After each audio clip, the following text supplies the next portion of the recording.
مساء الخير حبايبي، عاملين ايه؟ وحشتوني. النهارده رجعت لكم بفيديو جديد واكله جديده، واكله سهله خالص، ويعني ما فيهاش اي تكلفه ولا اي دهون ولا اي حاجه، للناس اللي هي بتعمل دايت وللناس اللي هي بتستسهل. يعني كل الاكل هنعملها في حاجه واحده، لا مواعين ولا هنكتر مواعين ولا اي حاجه. الاكله دي اللي هي ورقه اللحمه. يلا بقى شوفوها معايا وشوفوا المقادير معايا، ويلا نبتديها مع بعض ونعمل المقادير اوريها لكم. معانا 3 بصلات او بصلتين متقطعين جوانح رفيع كده، ونص كيلو لحمه متقطعه صغير، ودي حسب طبعا رغبتكم انتوا وحسب افراد الاسره. ويا ريت اللحمه فعلا تكون متقطعه صغير كده عشان تاخد من التتبيله وتستوي معانا في الفرن بسرعه. ومعانا 3 بطاطسات متقطعين كده محملين، يعني ما يكونش رفيع قوي عشان ياخد السوا بتاع اللحمه. وجزرتين او 3 جزرات برضو متقطعين زي ما انتم شايفين كده، وورقتين لورا، وقرنين فلفل حراق سبايسي حسب رغبتكم انتوا، لو عايزينه بارد ماشي ما فيش مشكله، ومعلقه توم صغيره، ومعلقه صلصه كبيره، ومعلقه صغيره فلفل اسمر، ومعلقه صغيره البهارات السبعه، ومعلقه صغيره كمون، ومعلقه صغيره ملح. ويلا بينا بقى على الطريقه وعلى المقادير. نحط كل البهارات بالملح كده اهو، وندعكهم دعكه كويسه قوي عشان ياخدوا من الحياء بتاع البهارات والحاجه البصل.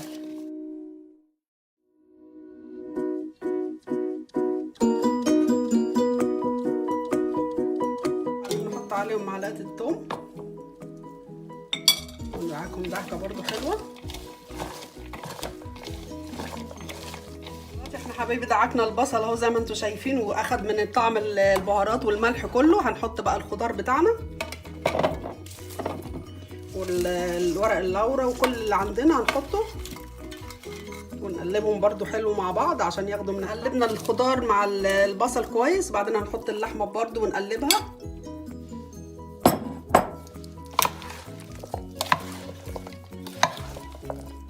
هنكون طبعا محضرين صينيه وفيها ورق الفويل، الورق الالومنيوم، وعليها ورقه زبده طبعا، عشان طبعا انتوا عارفين الالومنيوم بيبقى ضار، فلازم نحط عليها ورقه زبده. برضو قلبناها حلو قوي كده مع بعض. بعدين هنحط الطماطم اخر حاجه،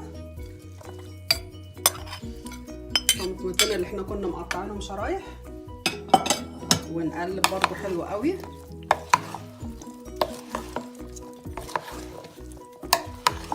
عشان ياخدوا من الطعم الجميل بتاع البهارات والخضار والبصل وكل حاجه. واخر حاجه بقى معلقه الصلصه برضو هنحطها ونقلبها كويس.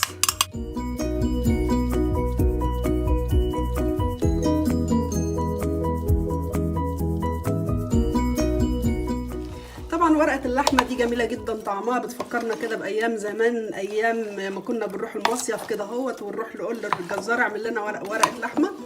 وحلوه قوي قوي للدايت طبعا، زي ما انتم شايفين كده ما فيهاش اي دهون ولا اي يعني حاجات تتخن، كلها حاجات طبيعيه وما فيهاش اي حاجه تتخن. نجيب بقى الصينيه بتاعتنا زي ما انتم شايفين كده، مدوره مربعه زي ما تحبوا، حاطين فيها ورق الالومنيوم دوت، واحده بالطول واحده بالعرض علشان نقفل عليها، وفي النص حاطين ورقه الزبده. دلوقتي هنحط الحاجات بتاعتنا كلها فيها، ورقه اللحمه جواها،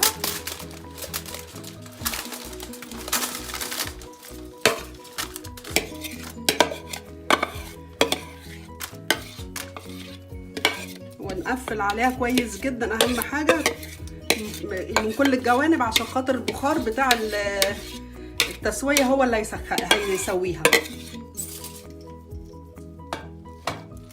نسويها كده كويس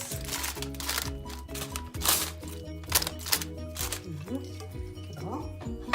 نقفل عليها بقى بورق الزبده الاول، عشان طبعا ورق الالومنيوم زي ما انتم عارفين ان هو ضار جدا. نجيب واحده ورق الزبده تانيه، زبده تاني من فوق عشان نقفل كله زي ما انتم شايفين كده، ونقفل الجوانب اللي احنا سيبناها من بره دي كويس جدا جدا، علشان ايه الورقه تستوي وتبقى زي اللوز اللحمه مع الخضار. نحط عليه ورقه الومنيوم كمان من فوق تاني عشان نقفل كله.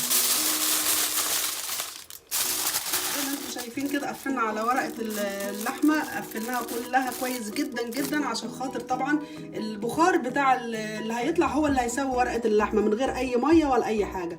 وهنكون مسخنين الفرن على درجه اعلى درجه، ونحطها على الارضيه بتاعه الفرن لمده 10 دقائق. وبعد كده بعد ال10 دقائق نرفعها فوق في الرف الوسطاني على درجة 160. هتاخد في الوقت ده ساعتين، وهتطلع معانا ورقة اللحمة زي الزبدة. وهنشوف مع بعض بعد ما تطلع. الصينية بتاعتنا طلعت من الفرن. تعالوا بقى نشوف اخبار ورقة اللحمة بتاعتنا الجميلة دي اخبارها ايه. بس احترسوا وانتوا بتفتحوا، لان طبعا كمية البخار اللي بتبقى جواها رهيبة، فبالراحه كده خالص. تعالوا بقى نشوف ذوبان اللحمه الجميله دي اخبارها ايه. الله الله على الريحه، جميله جدا جدا جدا. يلا بقى حبايبي جربوها وقولوا لي اخبارها ايه، واكتبوا لي في الكومنتات بتاعتكم. وما تنسولوش في اللايك والشير والسبسكرايب عشان يوصلكم كل جديد على قناتنا على اليوتيوب.